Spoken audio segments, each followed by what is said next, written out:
Did the Great Flood really happen? It is a recurring theme found in various cultures worldwide, with the keywords flood, massive boat, and the flood was often said to be sent by gods to erase the wickedness of human beings. Hey guys, what's up? This is Daohe. Welcome to the channel of YiCheng Commonweal. Today I am going to talk about the 6th chapter of Genesis, the Bible. I will delve into the big topic of the Great Flood, and I will let you know the true meaning of this story, also God's messages to all of you.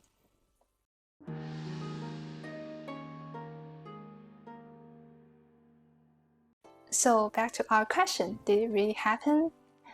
In fact, the Great Flood happened in the very ancient era of human history for sure, which was an early time of human civilization.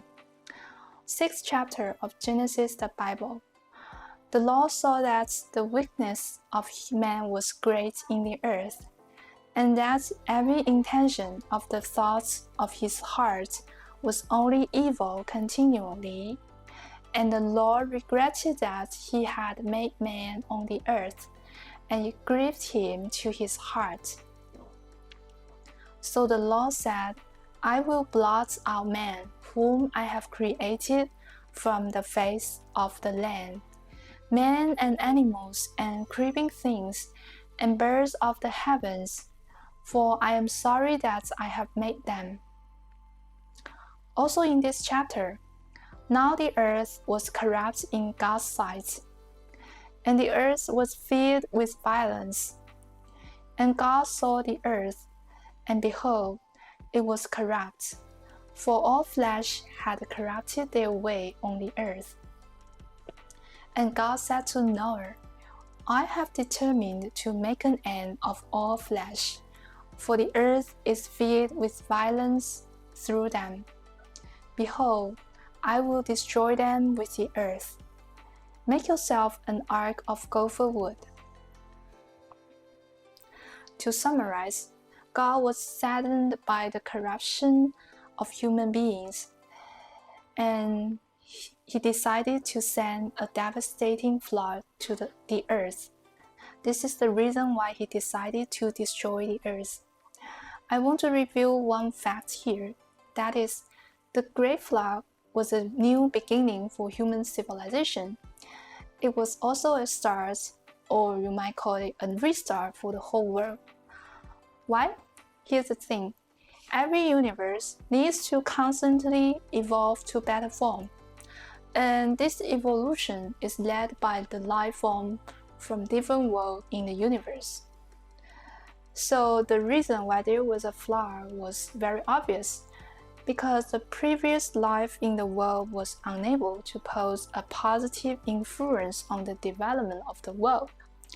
So human beings at that time who were corrupted and wicked and unable to lead the world to a better future were, they were destroyed because they couldn't elevate the overall dimension of the world.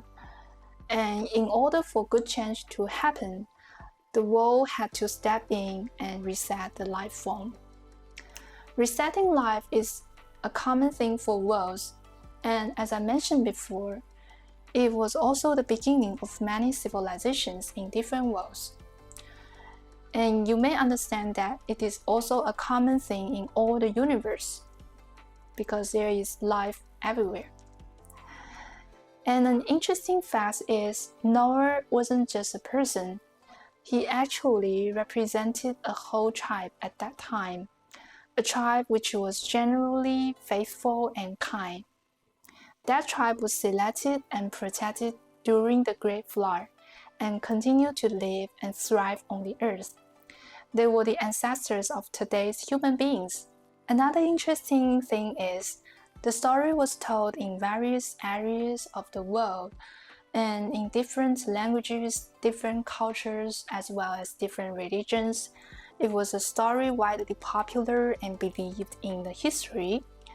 But from today's perspective, the narrative all sounds so mythical and mysterious that many people now think of these stories as either some sort of legends or symbolic interpretation of spiritual truth rather than real historical events. So in fact, this was true history. It is obscure and mythical because there was a period of time when the Earth was influenced by some cosmic forces, and it had led to a collective decline in human intelligence. People were incapable of comprehending and memorizing the common history of their ancestors. They forgot about all the details, and this period of history then gradually transformed into a kind of legend and even become some sort of religions, right? And this is also why there have been so many versions in different parts of the world. So, what should we human beings do today? What should we learn from this story? What is the message? Well, one thing we need to remember is that this story isn't just something happened in the past. Part of it is happening right now and will continue to happen in the future. So you may feel confused. Will it happen in the future of humanity? Well, that depends on what humans behave and choose. I mean, if human beings in general are getting worse and corrupted, at some points there is going to be a catastrophe, big disaster. And flood is just one form of disaster. But you need to understand that it is the need of the world to evolve and prevent itself from being destroyed. When the beings in a world can make things better, the world has to step in and push for progress. In the case of our Earth, celestial forces also take actions to help us.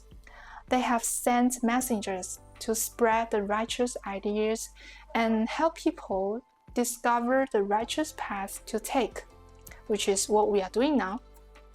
Celestial beings such as gods and angels even come down to earth in human form and assist the messengers.